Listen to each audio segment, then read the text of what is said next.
വർക്കല പാലച്ചിറ ദളവാപുരത്തിന് സമീപം ആൾതാമസമില്ലാത്ത വീട്ടിൽ 10 ദിവസം പഴക്കമുള്ള മൃതദേഹം കണ്ടെത്തി. ദുർഗന്ധം പടരുന്നതിനെ തുടർന്ന് പരിസരവാസികൾ അന്വേഷിച്ചെത്തിയപ്പോഴാണ് വീടിന്റെ വരാന്തയിൽ പുഴുവരിച്ച നിലയിൽ മൃതദേഹം കണ്ടെത്തിയത്. തുടർന്ന് പരിസരവാസികൾ വർക്കല പോലീസിനെ വിവരമറിയിക്കുകയായിരുന്നു.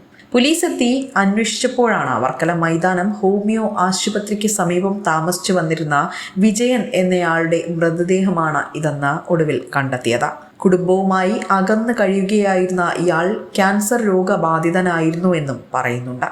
ദളവാപുരം പാലച്ചിറ പരിസരങ്ങളിൽ ലഭിക്കുന്ന ചെറിയ ജോലികൾ ചെയ്ത ദൈനംദിന ജീവിതം നയിച്ച ഇയാൾ ആൾതാമസമില്ലാത്ത വീടിന്റെ വരാന്തയിലായിരുന്നു രാത്രികാലങ്ങളിൽ കഴിഞ്ഞുകൂടിയതെന്നും പരിസരവാസികൾ പറയുന്നുണ്ട്. വർക്കല പോലീസ് ഇൻക്വസ്റ്റ് പൂർത്തിയാക്കിയ ശേഷം മൃതദേഹം പാരിപ്പള്ളി മെഡിക്കൽ കോളേജ് മോർച്ചറിയിലേക്ക് മാറ്റിയിരിക്കുകയാണ്. വിസ്മയ ന്യൂസ്, വർക്കല.